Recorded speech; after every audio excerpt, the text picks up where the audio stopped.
know that feeling, right?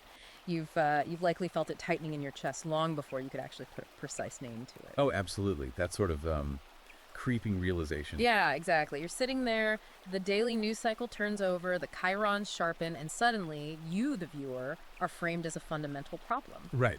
And it's not for any specific action you took that day, but simply for, well, what you are. You know, a builder, a provider, just an ordinary guy who speaks plainly. Well, the professional class on the screen speaks in this highly calibrated, coded, moralizing language. Exactly. You watch a correspondent dissect a piece of legislation or like a cultural event with the solemn, unblinking gravity of a priest reading scripture. Yeah.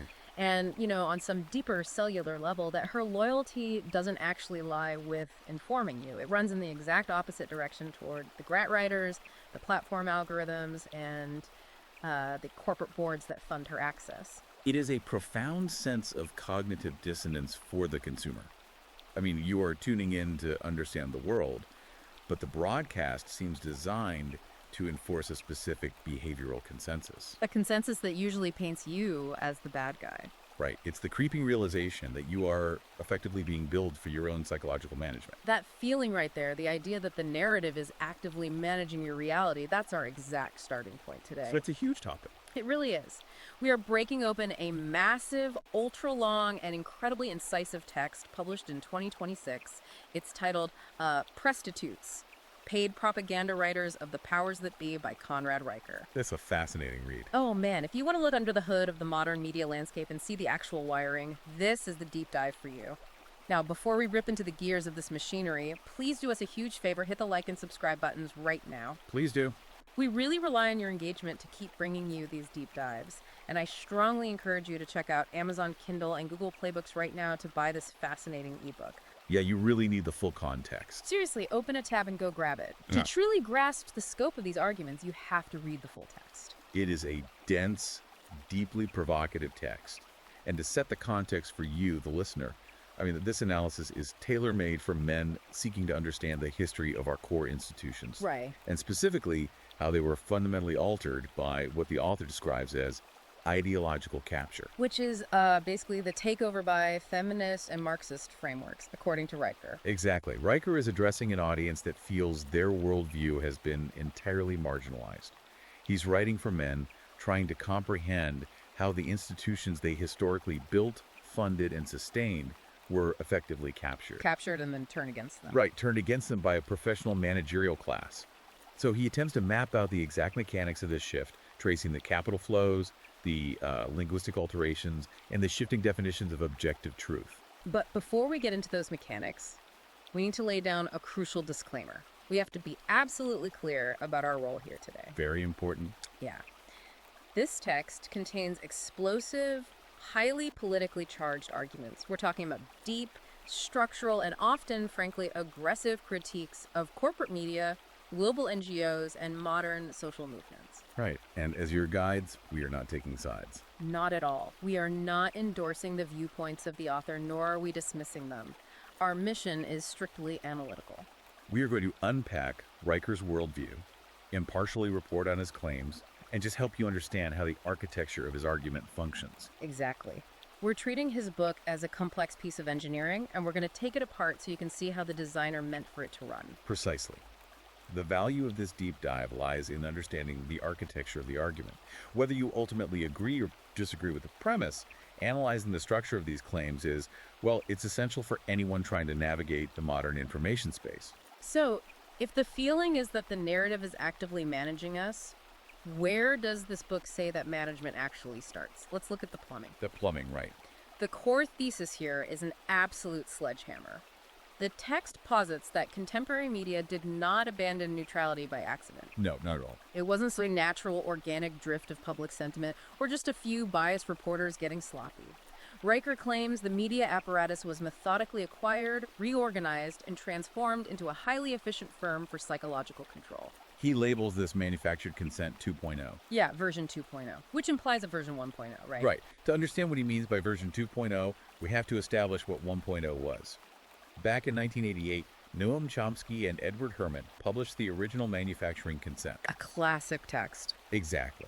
They argued that corporate media functioned as a propaganda arm of state and capital through 5 specific structural filters. Ownership, advertising, sourcing, flack, and anti-communist ideology. You got it. Now, Riker actually agrees with Chomsky's thesis, but only for the age of paper and early television. Oh, interesting. So it's outdated.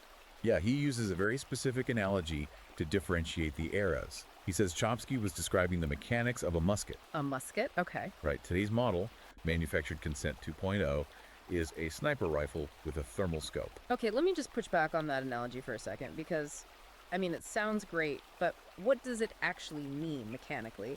How does a newspaper acting as a musket turn into an algorithm acting as a sniper rifle? Well, the mechanism of delivery has fundamentally changed the nature of the consent being manufactured. Right. In the 1980s, consent was manufactured in editorial boardrooms, squeezed through the interests of local advertisers, and then physically distributed on front lawns. You literally had a paper thrown at your door. Exactly. The baseline assumption was that citizens, regardless of their political leanings, would at least encounter the same overarching headline. There was a shared, albeit filtered, reality. We were all looking at the same front page. Right. Today, Riker argues, the system has moved from a broadcast model to a closed, digitally calculated feedback loop. And who controls that loop? It is controlled by public relations, conglomerates, massive NGOs, and tech algorithms that curate reality on a highly individualized basis.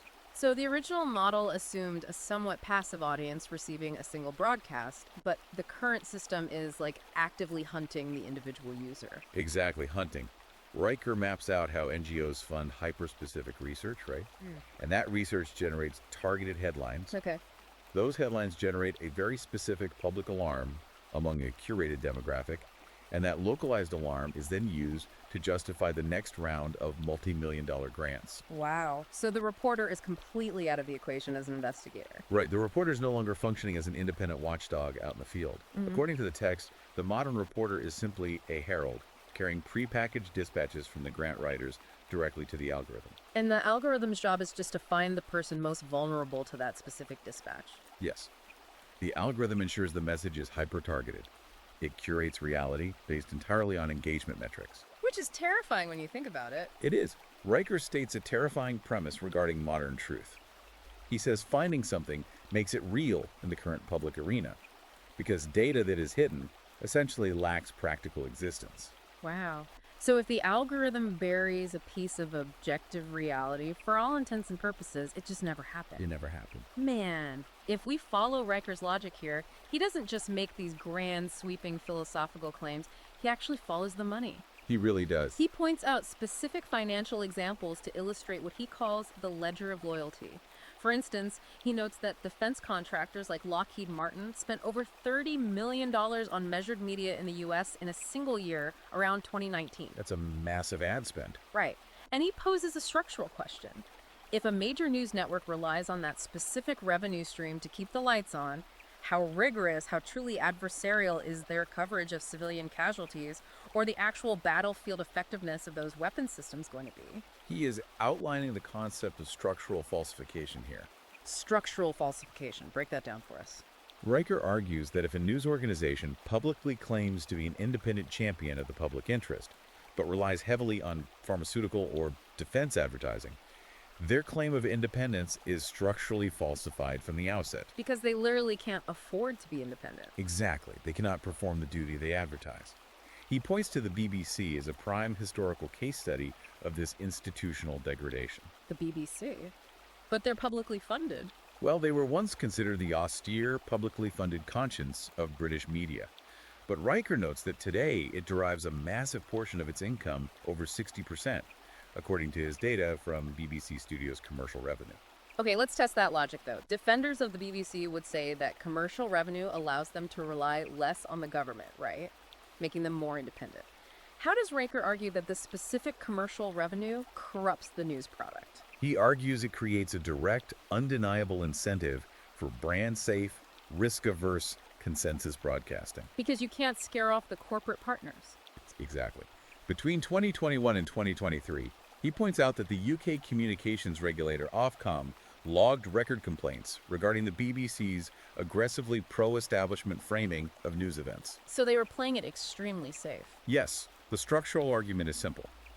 You cannot bite the hand that feeds you, especially when that hand is providing 60% of your sustenance in a dying legacy market. So the anchor's job changes completely. Right. The news anchor's primary function shifts.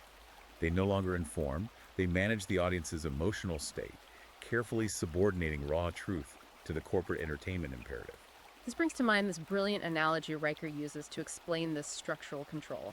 He compares the contemporary news stream to a Roman aqueduct. Oh, this is a great visual. Yeah, think about the physical reality of an aqueduct. Ancient craftsmen, masons, and engineers erected these massive stone arches to transport water across immense distances. It was a triumph of human labor. But the water didn't go to the neighborhoods of the citizens who built the arches. It flowed exclusively to the districts chosen by the emperor. The physical design of the structure dictated the city's fate before a single drop of water flowed. It perfectly isolates the difference between the workers in the system and the architects of the system. Right. Riker says the modern algorithm serves as the empire's aqueduct. It directs the flow of public attention not toward objective truth, but toward narratives that exclusively benefit the ruling class. And the journalists, the press agents. They are just the water carriers. They fill their individual vessels and dump them into the system without ever questioning where the water is actually going or how pure it is. They're just doing their jobs within the structure. Exactly. He argues that once you grasp that the structure controls the movement, you stop debating the individual water carriers and start inspecting the blueprints of the designers. And if we apply that blueprint inspection to the business of media itself, Riker makes a fascinating observation about the New York Times. Yeah, this part is wild. He argues that it has entirely ceased to be a newspaper in the traditional historical sense and has instead become a luxury real estate play. Right. He mentions the physical building on 8th Avenue costing $850 million to erect, and the digital property, the paper itself, selling for $2.25 billion to Axel Springer. A massive amount of capital. But it's what Axel Springer bundled with it that Riker finds so revealing about the modern consumer. Precisely. When you look at the acquisition, it wasn't just the newsroom being purchased. It was the brand, the subscriber list, the historical aura of being the paper of record. The prestige. Right. Riker contends that the Times transitioned its business model away from reporting chaotic, unpredictable events and toward curating highly specific anxieties for a coastal elite class. So people aren't paying to be informed anymore? No. He says this demographic subscribes not to discover what is happening in the world, but specifically to validate its own pre-existing assumptions. So the bundling of the news with lifestyle apps isn't just a marketing gimmick, it's like a psychological enclosure. Exactly. When a newspaper becomes a lifestyle accessory, when the reporting of global conflicts is seamlessly bundled with a daily Wordle puzzle, a bespoke cooking app, and curated podcast recommendations, the news itself simply becomes the intellectual bait. It just keeps you in the app. It keeps the revenue engine turning. It transforms the product into a closed ecosystem designed to constantly flatter the subscriber's self-image, rather than challenge them with the friction of objective reality. Okay, so if we accept the premise that the media is this highly funded, tightly controlled aqueduct built on corporate money, how do they actually enforce that control day to day? That's the real question. Because they can't just overtly censor everything. It would be too obvious and cause an immediate backlash, right? How do they trap the reader? Well, the text points to the vocabulary itself. Right. This leads to what Riker calls language capture and the architecture of deception. What's truly fascinating in this section is Riker's concept of the semantic coup. He argues that PR conglomerates, academic activists, and editorial boards have essentially performed a lexical heist. A lexical heist. I love that phrasing. It's very descriptive. They don't just spin stories after the fact. They commandeer the vocabulary before a single public argument can even form. And he's careful to say this isn't just natural language changing over time. Right. He is very careful to distinguish this from linguistic drift.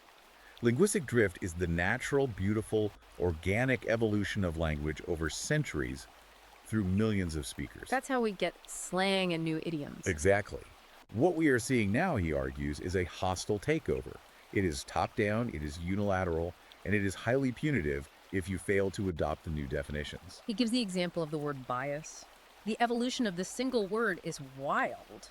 He notes that back in 1949, bias was strictly a statistical term. Just math. Yeah, it denoted a sampling error in a data set, a neutral, correctable flaw in mathematical measurement. If your data had a bias, you adjusted the formula. But jump to the modern era. Right. He argues the word has been alchemized into an immutable moral stain. It went from being a math problem you fix to original sin that you can never wash off. And he tracks this rhetorical crescendo, this semantic inflation, across various highly charged political terms by examining the modifications to institutional style guides like the AP Style Book over time. The style guides dictate everything. They really do. He traces the evolution of how the media describes illegal immigration to show this mechanism in action. It began historically with the term illegal alien. Which Riker points out is a legally precise term. Yes, it names a specific, actionable violation of codified civic law. It describes exactly what occurred in a legal framework. Correct. But then, the style guides mandated a shift to undocumented immigrant. According to Riker's analysis, this deliberate linguistic shift reduced the act of crossing a sovereign border to a mere paperwork error. It implies the person just, forgot their documents at home. Exactly, Yeah. rather than actively circumventing a legal process. Finally, he notes the recent mutation into the phrase irregular migrant. Wow, irregular migrant. He argues that this final shift dissolves the legal violation entirely into an aesthetic quirk. It frames the movement across borders as just a minor, uncontrollable irregularity in the otherwise smooth, natural surface of global human migration. And Riker emphasizes that this isn't just about journalists trying to be polite or empathetic. He calls this a profound metaphysical error. That's a strong claim. He says the institutions are actively sacrificing the true, the verifiable, objective legal status of a situation on the altar of the expedient. Right. They replace authentic, concrete reality with a cheap, sentimental substitute that is specifically designed to flatter the moral sensibilities of the professional managerial class. This raises a critical structural question about how public debates are currently won and lost. Riker argues that you literally cannot win a debate when the moderator has already decided the terms of victory by capturing the language itself. Because you're speaking two different languages at that point. Exactly. To explain how this functions in real time, he introduces the media's reliance on the Mott and Bailey fallacy. I think a lot of people feel this specific tactic happening to them when they watch a panel discussion or read an op-ed, but they just don't have a name for it. Let's unpack the Mott and Bailey. Sure. The term comes from a medieval fortification system. The Bailey is the prosperous, highly desirable, but very exposed land that you want to occupy and exploit. A fertile ground. Right. The Mott is the heavily fortified, easy-to-defend stone tower on a hill that you retreat to the moment you are attacked. Okay, so how does that work in rhetorical terms? In rhetorical terms, Riker explains, the media consistently asserts a radical, highly contestable structural ideology. This is them occupying the Bailey. Give me an example. For example, they might publish a sweeping claim that patriarchy is the sole explanatory factor for all male-female outcome disparities in modern society. Which is a massive sweeping claim that is incredibly difficult to empirically prove. Let me play devil's advocate, though. Isn't it possible that journalists are just trying to find common ground when challenged, rather than executing a, deliberate fallacy? Riker anticipates that defense, but points to the predictable mechanics of the retreat to prove it is a strategy.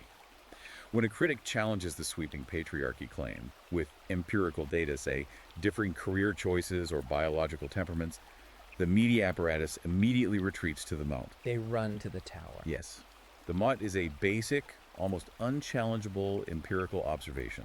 They will respond, well, we are merely stating our belief that discrimination exists in the world.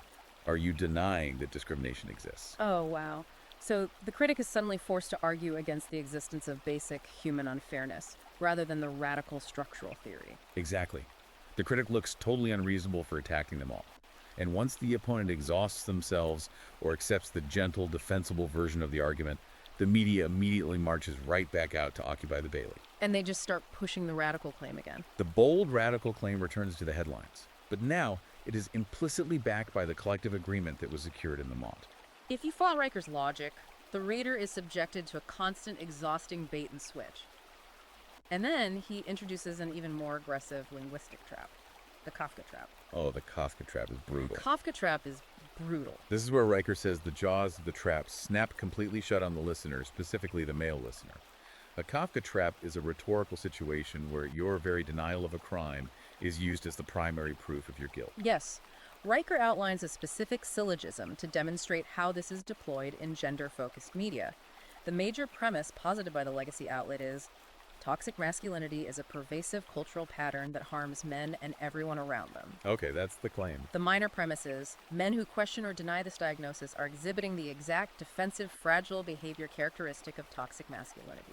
Wait, so Therefore, the inescapable conclusion is your disagreement with our premise is definitive proof that you suffer from the very condition we are diagnosing.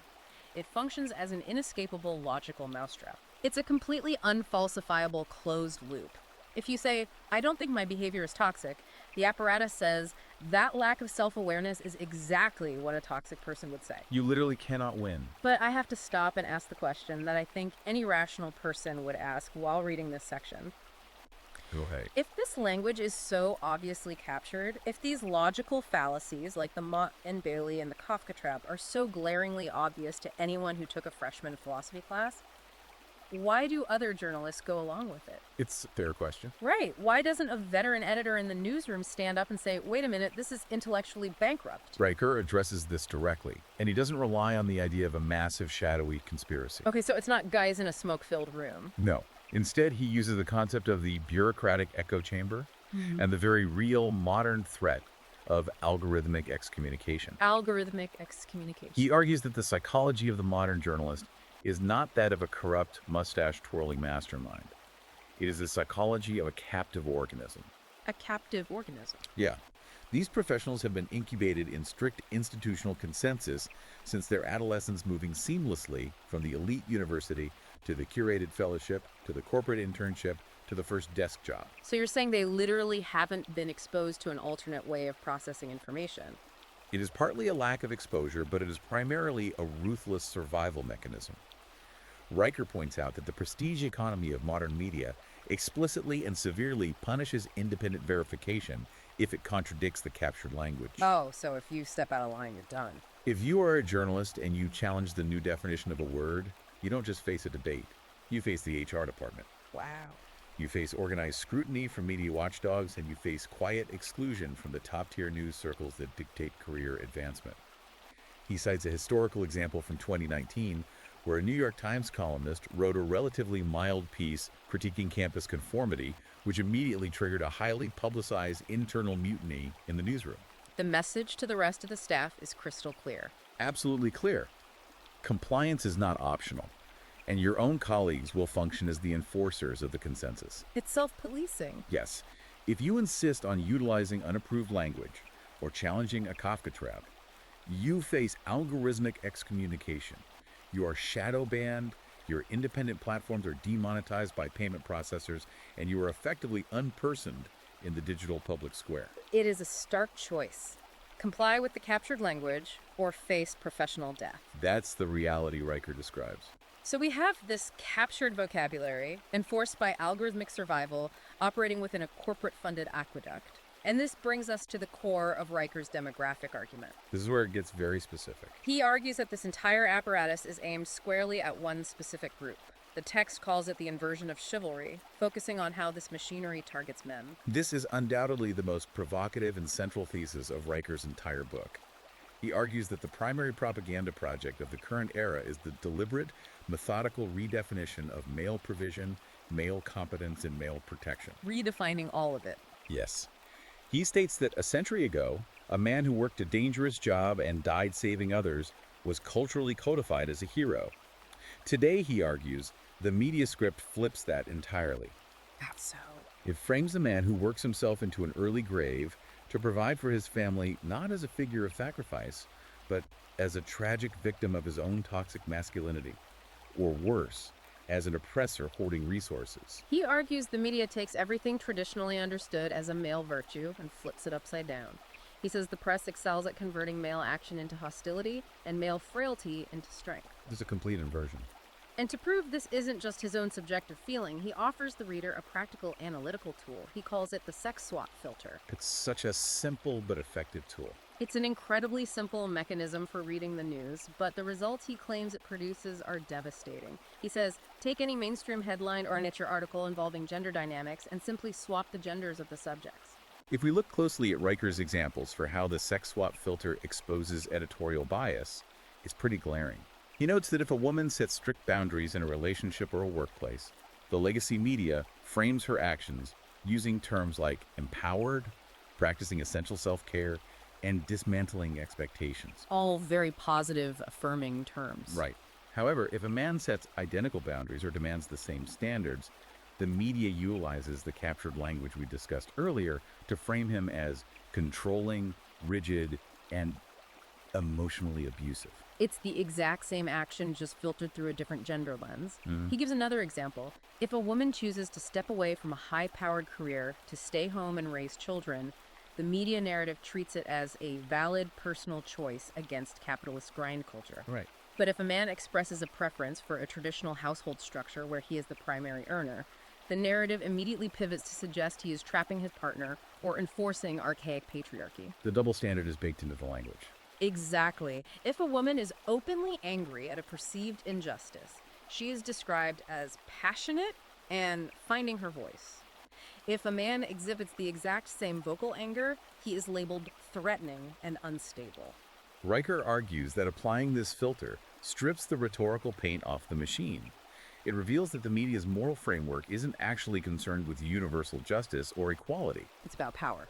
According to his analysis, the framework exists specifically to pathologize male authority and male biological realities, while simultaneously weaponizing female emotion and grievance for institutional expansion. And Riker doesn't just rely on rhetorical filters to make this point. He turns to hard empirical data to highlight what he calls the statistical double standard. This is where the book gets incredibly granular. Yeah, he uses public data directly from the Bureau of Labor Statistics. He notes that men constitute over 90% of all workplace fatalities in the United States year after year. 90%. To put a specific number on it, he cites that in 2020 alone, over 4,700 men died on the job. We are talking about horrific deaths, trench collapses, high voltage electrocutions, falls from scaffolding, industrial machinery accidents. Truly brutal ways to go. In that same year, 386 women died on the job. The disparity in those numbers is staggering, 4,700 compared to 386. Riker's critique focuses precisely on how the media processes this massive discrepancy. Or rather, how it fails to process it. Right. He argues that the media treats this immense volume of male sacrifice as invisible infrastructure. It is completely expected, fundamentally unremarkable, and treated as just the acceptable cost of maintaining modern civilization. You will rarely, if ever, see a national op-ed about the gender disparity in trench collapse fatality. Because it doesn't fit the narrative ledger. Exactly. Conversely, he argues, look at how the media covers female corporate grievance. Right, the contrast is stark. A feeling of unease in a board meeting, a disparity in speaking time during a conference, or a lack of proportional representation in C-suite executive roles. These issues are treated by legacy outlets as systemic national emergencies that demand immediate legislative action. Corporate retraining programs, Yeah. endless cultural intervention. Yes. Riker summarizes this dynamic by stating, in the modern narrative ledger, male disposability is entirely normalized, while female grievance is treated as sacred. To show how this double standard plays out in real time on a global stage, he brings his analysis to a head by examining a massive cultural event, the Johnny Depp and Amber Heard defamation trial. Oh man, that trial was everywhere. It was. Now, Riker doesn't look at this trial as mere celebrity gossip or tabloid fodder. He examines it as a real-time stress test of manufactured consent 2.0 regarding gender narratives. It is a critical case study for his argument. According to Riker, the coverage of the trial exposed the entire underlying apparatus. How so? He argues that for years leading up to the trial, Heard functioned as the legacy media's ideal archetypal victim. Major outlets rushed to amplify her claims without performing basic, independent journalistic investigation. They just ran with it. They performed what he calls institutional loyalty to a broader feminist narrative that explicitly mandates the uncritical belief of female accusers. He points out that Depp was essentially convicted, stripped of his roles, and professionally executed in the court of public opinion based on the accusation alone. But then the actual defamation trial happened. The cameras were in the courtroom. It wasn't filtered through an op-ed. The public watched the raw feed. And that unfiltered access is the crux of Riker's point. He argues that even when the trial systematically revealed documented evidence of perjury, and even when it produced audio recordings of confessed physical aggression from the female accuser, the legacy media institutions fundamentally resisted changing their narrative. They dug in. He claims they ceased reporting facts and began performing theology. Theology. Explain how he applies that word to a legal trial. He means they adhered to a rigid dogma regardless of empirical evidence. The theology being enforced was that female moral purity is the absolute presumption, and male guilt is the default baseline setting. Wow, so facts didn't matter. To overturn that default setting requires an almost impossible superhuman burden of proof. Even when Depp legally won the defamation suit, Riker notes that prominent media outlets published pieces lamenting the verdict as a step backward for women rather than a victory for objective truth. The facts of the case were irrelevant because the ideological script had already been finalized years prior. It's as if the empirical reality was just an annoyance to the narrative. And Riker traces the script, this fundamental attack on male authority and the presumption of male guilt, all the way down to its ultimate target, the nuclear family. This is a huge leap, but he connects it. He argues that the media's financial and structural survival actually depends on degrading and ultimately destroying the traditional family unit. Now that sounds like a massive conspiracy theory. Does the book actually claim a conscious conspiracy to destroy the family, or is it describing market forces? It is crucial to understand that Riker frames this not as a secret cabal, but as a highly profitable synergy between ideology and corporate interests. Okay, so it's about the money. He argues that the legacy media runs on the attention economy, and manufactured outrage and atomized anxiety are the most efficient ways to mine that attention. Right. To fully grasp this, we have to look at how Riker defends the nuclear family against modern institutional critiques. He notes that the prevailing narrative in both media and academia heavily relies on Marxist and radical feminist frameworks. Frameworks which often define the traditional family merely as a capitalist construct designed to exploit women's domestic labor and consolidate patriarchal power. Exactly. That's the narrative we see in endless think pieces about the burden of the mental load. Precisely. Riker forcefully pushes back on this framing by citing the work of Nobel laureate Gary Becker. Gary Becker, the economist from the University of Chicago. Yes. Becker's economic models demonstrated that the traditional household operates as a highly efficient, cooperative economic unit. It's a team. It specializes labor between partners for maximum mutual benefit and the successful rearing of the next generation. It is not, fundamentally, a site of unilateral extraction. Riker builds on this to argue that the nuclear family is the transcultural, historical bedrock of human civilization and stability. So how does the media profit from dismantling it?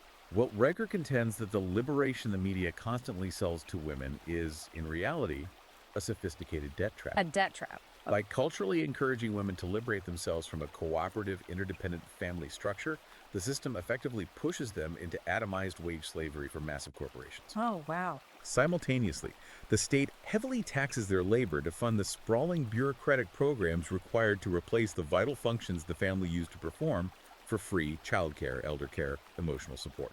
Riker uses a line here that just stops you in your tracks. He writes, "She traded a patriarch for an HR department and calls it freedom." It's a brutal assessment. If you follow his logic, he is arguing that attacking fathers and dismantling households is a highly profitable business model.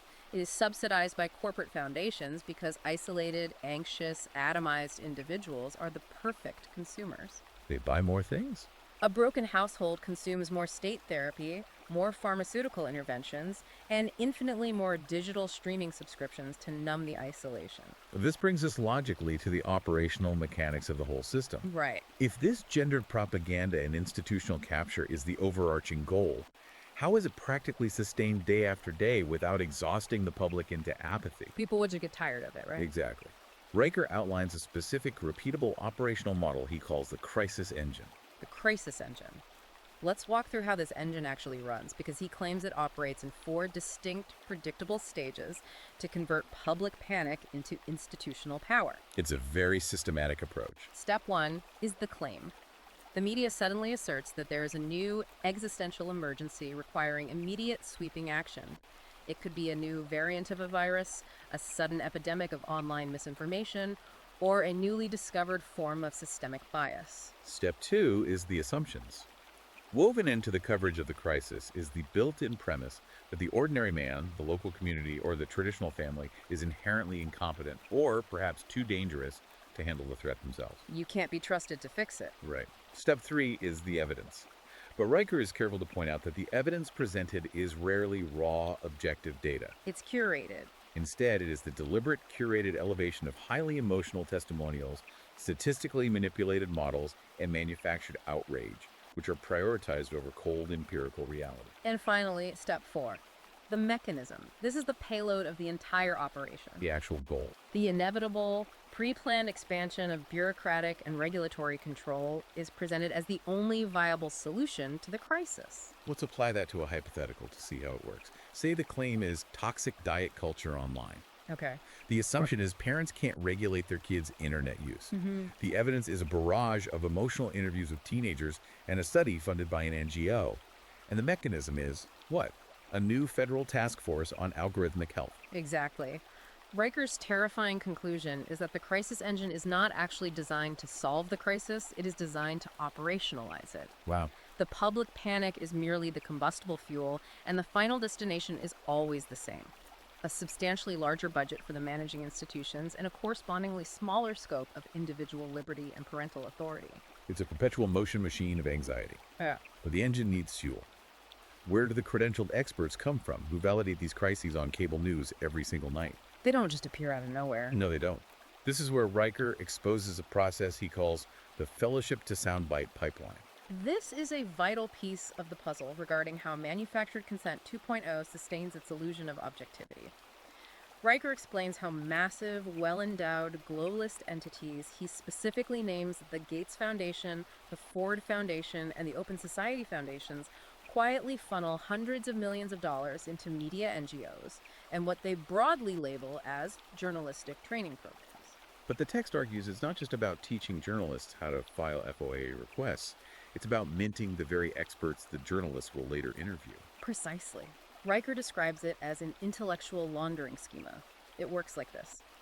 A highly ideological radical think tank offers a prestigious $50,000 fellowship to a relatively unknown pliable academic. Okay, so they get funded. In return for the funding and the prestige, the academic produces a dense white paper declaiming the existence of a new crisis, for example, proposing that unpaid emotional labor in the home should be legally classified as a form of domestic violence. They invent a new academic metric for oppression. Yes. And overnight, armed with this white paper and the prestige of the fellowship, this previously unknown person is transformed into a credentialed expert. It's instant credibility. They are immediately booked on cable news panels. They present their fellowship-bought, highly ideological conclusions not as theory, but as settled, urgent science. And predictably, their primary policy recommendation on national television is to demand the expansion and increased funding of the very bureaucratic apparatus that funded their fellowship in the first place. So the public watches the news, gets terrified by the expert, and ultimately ends up paying via taxes or lost liberties for their own subjugation, and it's all billed as compassionate, expert-led intervention. It's quite the grift. But wait, I have to pause here, because of the obvious pushback, and I know you were thinking this as you listened to us map this out, is, but don't fact-checkers exist to stop exactly this kind of circular misinformation? Right. Everyone has a fact-checking division now. Every major social media platform and news outlet has a dedicated fact-checking team. Well, Riker dedicates a significant portion of the text to a devastating structural critique of the modern fact-checking industry. He points out that fact-checking historically used to be a rather grubby, low-level desk job at a print magazine, literally just making sure quotes were accurate and dates were correct before publication. Just basic copy editing stuff. Today, he notes, it has mutated into a $150 million global industry, boasting strategic, deeply integrated partnerships with massive entities like Google, Meta, and major pharmaceutical companies like Pfizer. It's big business now. Very big. Riker argues that these modern fact-checkers are absolutely not independent guardians of objective truth. They are, in his exact words, ruthless editors of the narrative ledger. How does he define their actual function then? He argues they function as risk mitigation for global capital. They underwrite the risk of dissent. They provide a quasi-academic cover that allows massive tech monopolies to censor, demonetize, or shadow ban independent creators without the tech companies themselves facing legal liability for acting as publishers. They outsource the censorship to an NGO with a neutral-sounding name. Correct. Riker argues they achieve this primarily through errors of omission, quietly burying inconvenient empirical truths that harm the establishment while aggressively pursuing and artificially amplifying narratives that demoralize or harm ordinary citizens, particularly men. So it's completely one-sided. He argues that a label like mostly false on a social media post is rarely a rigorous analysis of the data. It is essentially a quarantine marker. It is a warning tag applied to any organic narrative that threatens the sponsor's institutional portfolio. This analysis of the fact-checkers reminds me of the second truly brilliant analogy from the book, the factory gauge. I love this part. I want you to picture a massive, deafening industrial factory floor. There's an old, scarred veteran foreman showing a bright-eyed young apprentice two different dials on this massive industrial press. One dial is a precision-calibrated pressure gauge. The real deal. It's scratched, the glass is a bit cloudy, it's completely unglamorous, but it is strictly mathematically functional. The other dial, right next to it, is this beautifully painted, decorative thing. It's encased in polished brass, the numbers are painted in bright, soothing colors, and its needle is permanently, securely stuck, pointing at the word optimal. It's a striking visual metaphor for navigating the modern information space. The foreman points to the real scratched gauge and says to the kid, "This gauge measures the actual pressure inside the machine. It might tell you something you really don't want to hear, and it might mean we have to shut down the line, but reading it is the only thing that ensures this machine won't blow your hand off when the pressure spikes." And the other dial. Then he points to the beautiful brass dial and says, "That decorative dial, that just tells you what the owner of the factory wants you to feel right before the explosion. Learn to read the gauge, not the paint." And Riker's profound point is that the modern legacy media, the captured language, the fact-checkers, they are all the painted dial. They speak endlessly of secure borders, of robust economic metrics, of shrinking inflation, of perfectly protected democracies, while the actual physical, structural integrity of those things is failing all around the citizens. People can feel the failure, but the dial says optimal. The ordinary men operating the machinery of society are being fed soothing illusions by the painted dial, while I can hear the metal straining and cracking. The fact-checkers, in this analogy, are simply the highly paid staff whose only job is to keep polishing the brass on the fake dial so you don't look at the scratched gauge. It's an incredibly chilling perspective. So let's take a breath and survey what we've unpacked. We've walked through this incredibly dark, tightly controlled architecture. We really have. We've seen how the media is structurally bought via the aqueduct of advertising and NGO funding. We've seen how the language is captured through semantic coups and Kafka traps. We've seen how traditional men and the nuclear family are the primary targets of the inversion of chivalry. And how credentialed experts are minted to enforce the whole thing via the crisis engine. If you are a man listening to this and you accept even a fraction of Riker's premise, you're probably feeling furious. Or worse, you might just be feeling hopeless. The machine seems too big. It does feel overwhelming. Which brings us to the final and arguably the most vital part of the book, Section 5, Praxis of the Sovereign Reader. How do you actually fight a multi-billion-dollar system that uses your own outrage as its primary revenue stream? This is where Riker pivots sharply from diagnosing the disease to prescribing a very specific discipline cure. He begins by outlining a core, unavoidable paradox of the digital age. Engagement is the mechanism of control. Right. He argues that your anger in the comments section of a captured legacy outlet, your furious quote tweets correcting a glaring falsehood, your long, well-researched replies to a fact-checker, they do not damage the machine. Not at all. They simply provide highly valuable engagement metrics for the outlet. They package your fury into data points and sell those metrics to the very advertisers funding the aqueduct. He writes, "Your anger is their revenue stream. You are not fighting the machine when you argue with it. You are merely its fuel." It's the ultimate trap. The casino wins as long as you stay at the table. Even if you're standing there screaming at the dealer that the game is rigged, the house is still counting you as an active player. Precisely. Riker argues that the false dilemma, constantly presented by the corporate media apparatus, is that you must either subscribe to their highly curated reality, or you will drown in a sea of chaotic, uninformed misinformation. Pick your poison. Right, but he entirely rejects this binary. He says you do not have to choose between two forms of poison. The alternative he presents is a framework for living that he calls the Father's Audit. The Father's Audit. It's about starving the beast, right? Yes, but it is highly systematic. The first step of the audit is to ruthlessly withdraw your capital and your attention from the captured institutions. Cancel the legacy subscriptions. Cut the cable packages that bundle the news networks. Install aggressive ad blockers on all your devices. And most importantly, psychologically disengage. Stop arguing with algorithms on social media platforms that were specifically engineered by behavioral psychologists to agitate and silence you. Riker states it bluntly. The leech dies when you stop feeding it your blood. The casino closes when you stop placing bets. But I love that he doesn't just leave it at nihilism. He doesn't just say, log off, buy some canned goods, and go hide in the woods. He wants the reader to actively build. Yes, construction is key. He talks about the necessity of building parallel communities, funding independent media, supporting private cooperatives, and forging strong local physical networks that do not require institutional permission to exist or communicate.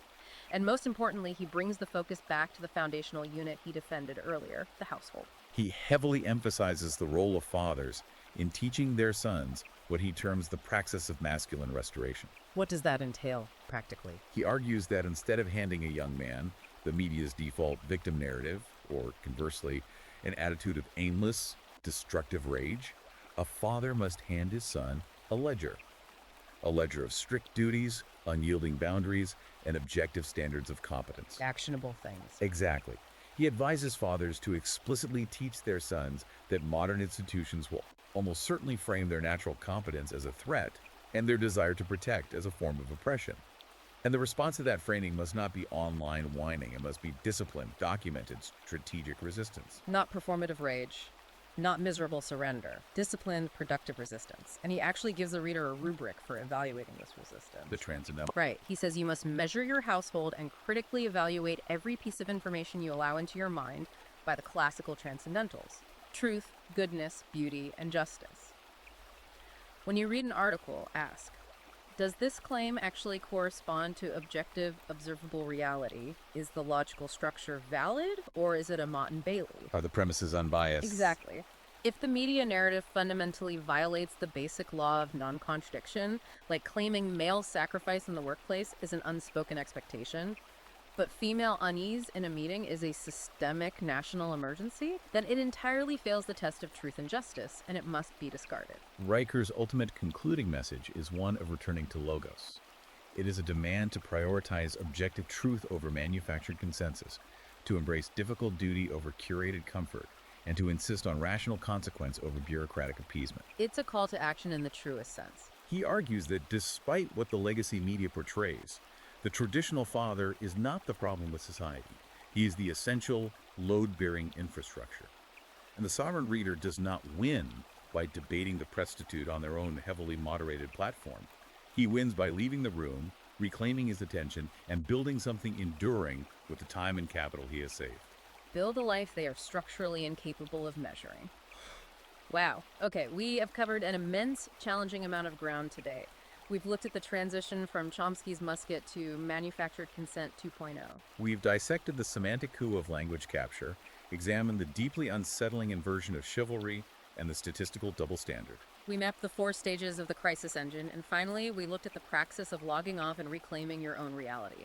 It is a profoundly dense, challenging text that demands the reader completely rethink their fundamental relationship with the information they consume on a daily basis.